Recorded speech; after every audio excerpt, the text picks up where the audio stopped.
Lately, I've been really enjoying using the Greatsword. It's one of the most badass looking and feeling weapons in Chivalry 2. It's also pretty damn good. The Greatsword has a combination of reach, hit power, drag ability, and 1vx fighting potential, making it a great choice in free-for-all, team objective, or even dueling. I'm Strider the Champ, and today's video is my ultimate guide on the Greatsword. We'll go over damage models along with combat techniques and strategies. If you enjoy the video, please consider subscribing. The Greatsword is a hard-hitting weapon and does 50 damage on both a slash and a stab. However, where the Greatsword really shines is with overhead attacks that do a whopping 70 damage on a normal strike, meaning that when using this weapon, we'll generally want to play around trying to land those said overheads.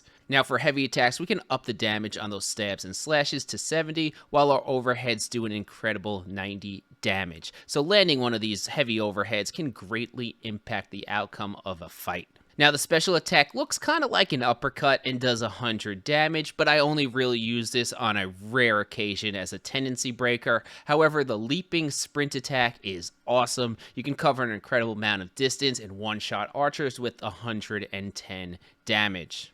Now for basic combat tips, there's a few things to keep in mind when using this weapon. Your bread and butter is of course your overhead attacks. You want to prioritize landing these whenever possible, meaning if your opponent's backs are turned, overhead them. When using feints, try and feint into overheads whenever possible. The length of the blade and slower speed of the weapon even allows you to drag overheads between multiple enemies.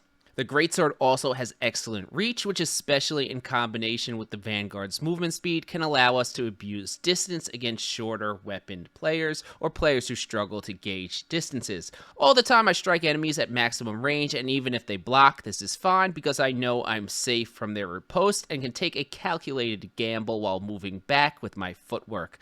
They'll come up short and I'll dome them in the head. You can even use your dodge when necessary to further manage the distance.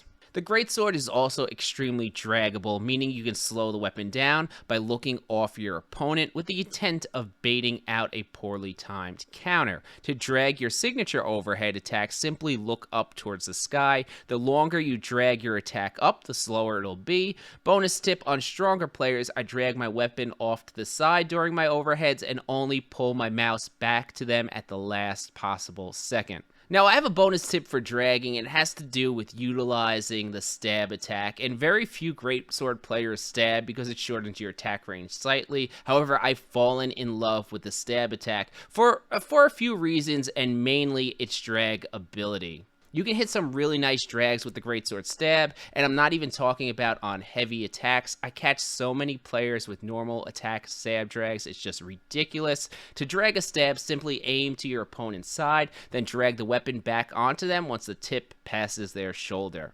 Now, on the opposite end of the spectrum, the Greatsword in general is a slower weapon, so sometimes it needs a bit of a speed boost, and we call this excelling attacks. The Greatsword can actually move relatively quickly when excelled, so let's talk about how and when to excel our attacks. And excelling an attack, it's simple. On a slash, simply move your mouse past your enemies to speed up the impact, or in the case of overheads, aim your cursor down at the enemy's feet. Now, if you want to speed these overheads up even more, you can crouch while looking down. Excels are great when fighting faster weapons who can sometimes break initiative, but also work extremely well after defensive maneuvers. Excelling overhead riposts work wonderfully against newer players who are used to a set rhythm of block riposte, block riposte. By excelling, you've now broken their rhythm, which causes them to miss time and miss blocks and counters. If you counter an overhead attack, many times excelling the counter will make it too fast for your opponent to get their guard up in time, giving you a free hit.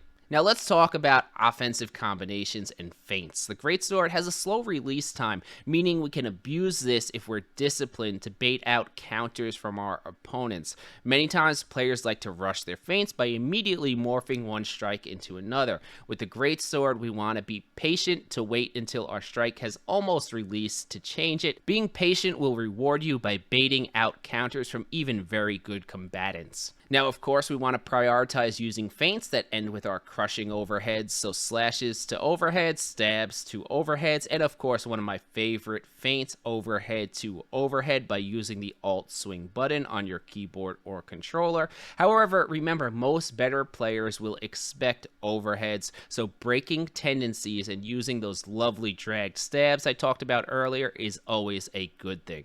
Now, I hope this guide was helpful. Feel free to chill and hang out till the end of the video, as I'll be playing some clips showing off how I utilize the Greatsword. Subscribe to the channel, follow on Twitch, and join the Discord to contact me directly.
Not happening.